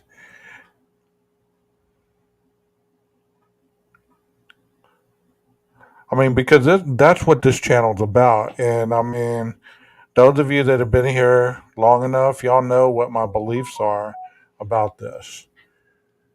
And if you cannot be open-minded, then I ask you, what are y'all really trying to accomplish? What's the end game? Is it just to show that you're more knowledgeable on the case than other people? Is it to show that you've finally figured it all out? You understand it more than other people? Because what I can tell you about crimes, and I keep harping on this because it's important. Most killers know their victims. And I hope you heard that. Whether you believe it, it's a totally other thing. Hearing it and believing it are two different things. Most killers know their victims. They're in close proximity of the victim, meaning that they've stalked them, they've looked at their patterns, they've figured out, okay, I want to go in here and I want to get this TV. I know this guy has a 52-inch. How do I know that? Because I've been in the house more than once. I know where the TV is. I know the quickest way in. I know the quickest way out. And if I got to do something, I know that this person is not physically able to take me on, especially if I have this on or if I'm wearing this or if I'm this and that. It's going to keep me from being caught. That's how you plan out a crime. You don't just say, okay, well, I'm pissed off at these girls because they won't give me no play.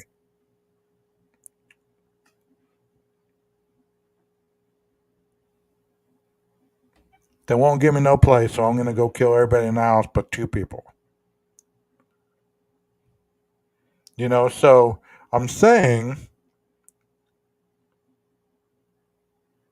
you left those two alive because what? Not because they're part of the crime. You left them alive as a way to show law enforcement what they need to know about their job. You let them alive because you're telling law enforcement, I don't believe you can catch me. I don't believe you're smart enough to figure this out.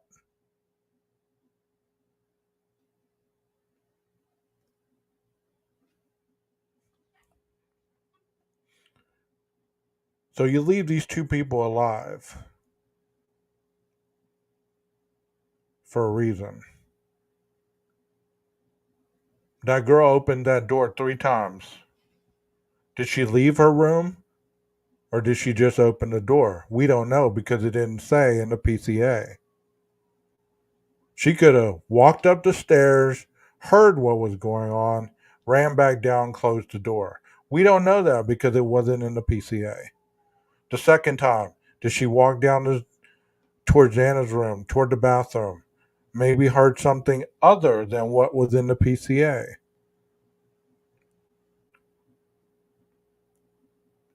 You get what I'm saying?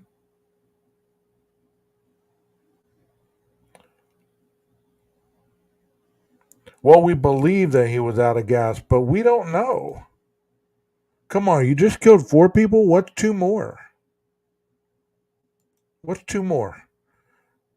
Come on, you can't go with that and tell me that he knew the people and he surveyed this house and he knew who was in that house. Supposedly he circled it 4 times. He knew how many people were in that damn house. He knew. If it was this person. I'm telling you, we have to stop with that. You know? We have to stop with that. Because I understand that the risk of getting caught is high, but you know what? If I've killed 4 people, I'm going to take 2 more out because I know how big they are. I know what rooms they're in. I know all this because I know the proximity of the crime.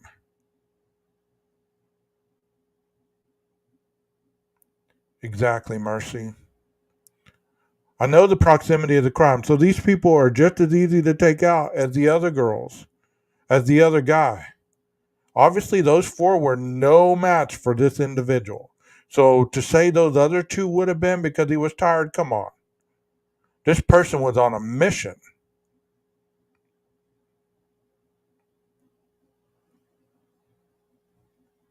He was on a mission. This was a mission for this individual. And that mission was to cure that urge that, for whatever reason, took him in that house to begin with.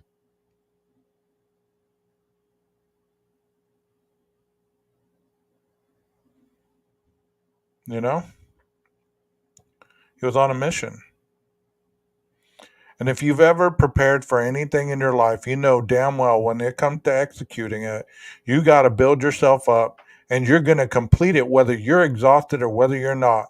When it comes to winning, whatever it is that you feel that you're fanatical about, whether it be studying, whether it be boxing, whether it be swimming, whether it be playing football, whatever, you're going to go above and beyond and you're going to be successful because that's what you're trained your mind to be.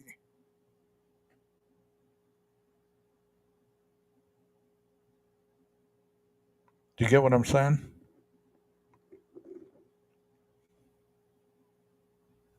He didn't hear no sirens. He didn't hear no ambulance sounds. He had more time than he knew he had. Hell, he could have got to Walenta, turned around, came back, and killed those other 2 and still had 10 hours to spare.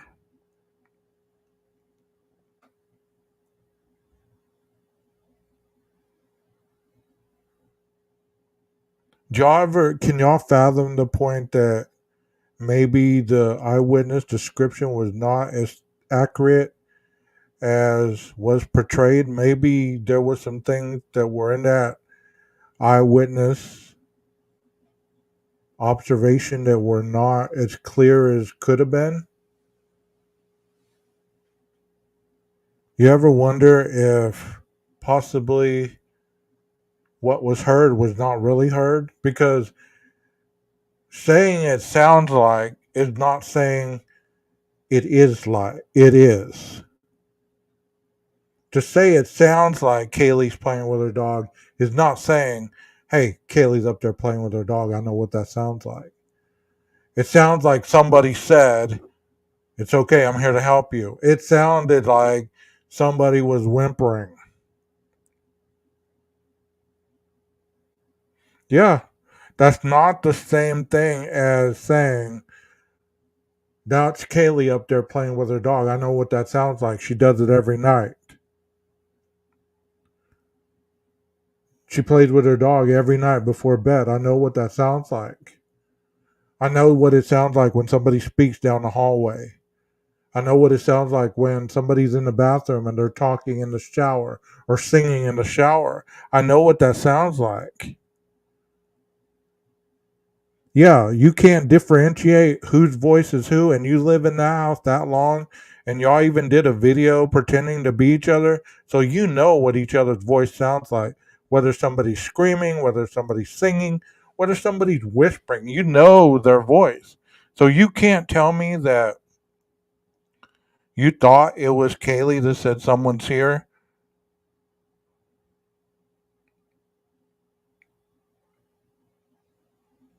Tell me. Tell me you don't know what you're talking about without showing me you don't know what you're talking about in the PCA. Because a lot of that is it doesn't make sense because the point of the matter is they use verbiage that was either past tense or undecisive. Many people have said they weren't sure whether Bethany was even in the residence. What difference does it make? She didn't have any impact on the PCA whatsoever. Cut and dry, you know? She didn't have any impact on the PCA whatsoever, other than saying Ethan and Xana were at the party between 9:30 and 1:30. That's all. That's it, you know? So to say she wasn't there, she saw a naked guy running out, all this other stuff, it has no value because what does that have to do with what went on in the house?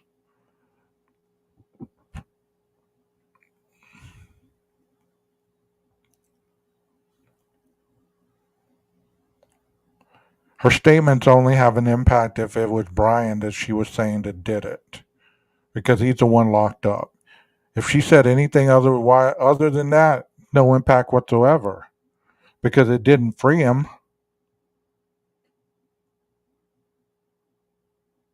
That's what I'm saying. So to sit here and make up these things about what you perceive as logic versus reasoning, two different things. Because in order to convict somebody, you have to have the pieces add up to this person. And those pieces are not going to be Banfield, three people getting pulled over for drunken whatever it was. Saw a white car pass by at the time. He wasn't even been there. All this other stuff. It's like you focus on the things that are not even relevant to the crime. I've had so many people attack me about the or the red hydrant, about that being Maddie's coat or not. Did it have blood on it? Did it have hair on it? Did it have any of that? We don't know because they threw it back down.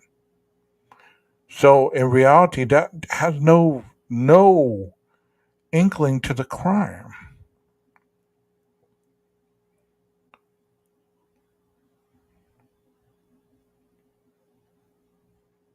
So what I'm telling you is, you can believe as you wish, But just try to think a little bit outside that box if you can. Because many people will tell you anything. And look at how they conduct themselves on their shows. With great power comes great responsibility. There's a lot of individuals that can't control that power, and they have to be right. I'm not saying I'm right. I'm just putting stuff out there to give you the thought process to think both ways. And if you can't think that way and you are hell bent on believing one way or the other, that's fine.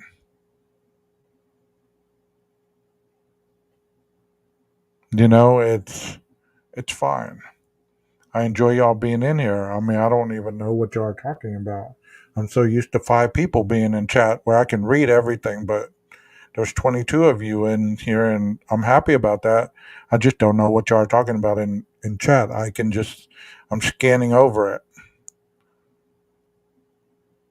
Well, if it shows ineffective investigating, eventually it'll be investigated on their investigating. What does that have to do with the trial at hand? You understand as much as anybody else that if evidence does not add up to the point, once the trial starts, it could possibly end up in a mistrial. Y'all act like there's no way out once the trial starts. You got to stop with all that. Got to stop with all that. You understand that once the trial starts, there is a possibility for a mistrial. There's a possibility of, anything. So don't act like this man is going to face the firing squad or whoever the next day after whether they find him guilty or whether they don't. Everything has a process. So quit acting like it's so one dimensional that this is going to happen.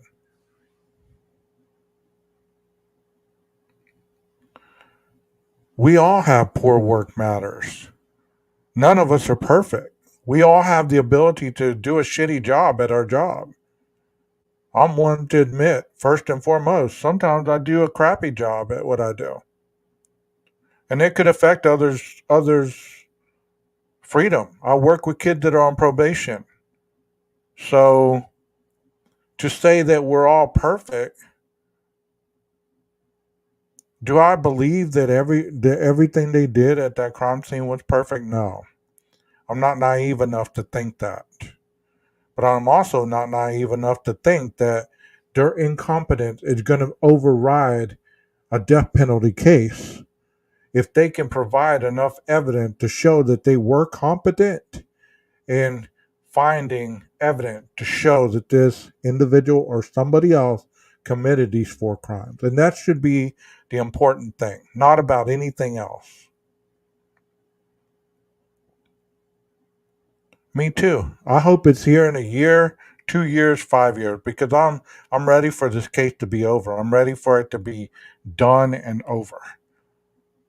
Because the insanity that it causes, it's hilarious to me in a sense, and it's also sad because you're forgetting the real reason why this case is even happening, and it's because 4 people lost their lives.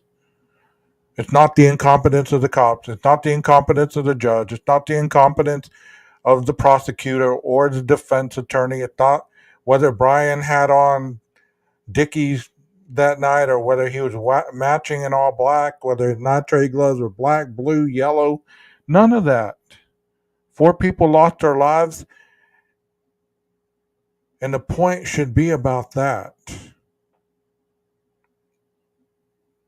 Everything else cannot be changed at this point by people in a chat. I love your theories. I love your thoughts. But always remember that. Why are you getting your blood pressure up? Why are you getting your blood pressure up? Yes, there will be. Because there'll be, then instead of the cop being crooked, it's going to be the lawyers were crooked. And the judge was crooked. And this, that, and the other. People can't take an L these days. That's exactly what it is. I mean, ever since we give participation ribbons for everybody in the game, nobody can take that L and say, okay, you're right, I'm wrong. Let's find the truth out together. And that's exactly what it is. And if LE is found incompetent, that they made enough mistakes, then I hope they have to pay the price. Because people should have to be accountable for their mistakes. But that doesn't necessarily mean we focus on the mistake to find a loophole to get everybody off from being accountable. Somebody must be accountable for these murders, no matter who the hell it is. Stop trying to make excuses for somebody's accountability. You don't want it to be Brian? That's fine. Don't be Brian. But find somebody accountable for it. Because your belief system that says he's innocent, okay, so the next guy or the next guy or the next guy, they're going to be innocent too? Just because we don't want accountability? Somebody must be accountable for it.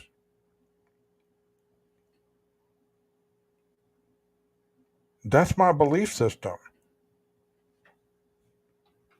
That's how I believe. And I'm in law enforcement capacity. I've worked with criminals my whole career. Never did I give them a pass because they had a victim stance mentality. They didn't show up to their individual. They burned a UA. Guess what? I held them accountable. I didn't listen to the excuses. I couldn't find a ride.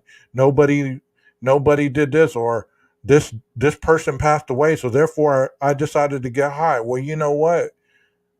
You decided to do that, there are consequences. There are consequences to all of our actions.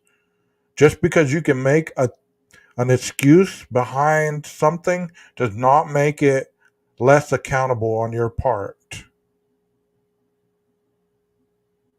And I hope you understand that.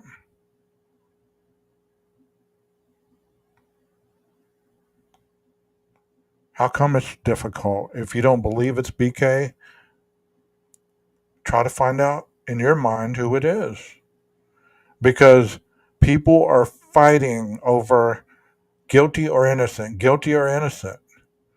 But they don't want to find out accountability and consequences for the person who did it.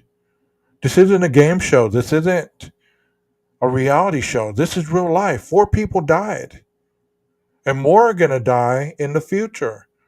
Are you going to take sides every time something happens and not want accountability for anything? Just if you make excuses enough or your intellectual understanding is this enough, then fuck the accountability. No, that's not how it works. Excuse my language, but man, come on. Those of you that are smart and can process and can be analytical will go there in your mind as well, because there has to be some accountability. If you don't want it to be this person, then find a way to have accountability. 4 people died. Investigate it to the point where you can actually see in your own mind who it could have been. If it's not Brian, who is it?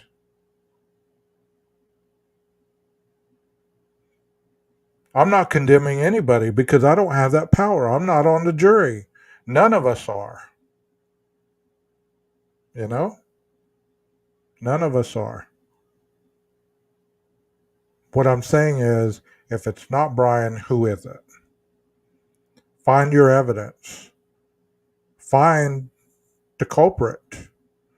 If it was your family member that got murdered, wouldn't you want to know who it was? Or would you be okay with just, okay, the tower didn't match and blah, blah, blah. He's innocent. All right, well, I'm good. Thanks for wasting my time. That's how y'all act sometimes, you know?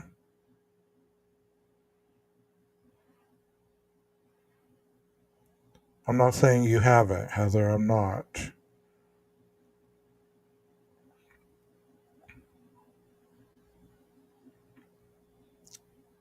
Who's condemning anybody to death? He hasn't been convicted. Hell, he hasn't even been trial yet. He hasn't been to trial yet. How is anybody condemning anybody? People started condemning him the moment they found out he was alleged the killer. You know?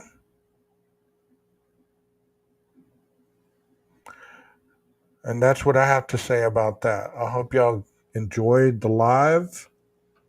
Y'all have a good evening. I'm going to get with Jeff and see if we're going to do the True Crime After Dark. I need some live music and I need to kind of calm down because I'm getting a little worked up about this and there's no reason I should. You know? Think of how many, I'm going to leave you with this. How many creators you listen to daily who continue to put people in their crosshairs that can't even defend themselves and they're painting them guilty. Those two people that are in jail right now, there's many creators that are pointing their crosshairs at them, saying they're guilty. They're part of the conspiracy to commit the murders. Plus the mothers who are sitting in prison who can't defend themselves. They're guilty because of their lifestyle. You say don't condemn Brian for lack of evidence, but yet every day you condemn innocent people who have never shown you one day in their lives why they deserve to be condemned on the online platforms. And I end it with that. If you can't understand that, I can't help you. Maestro, cue the music.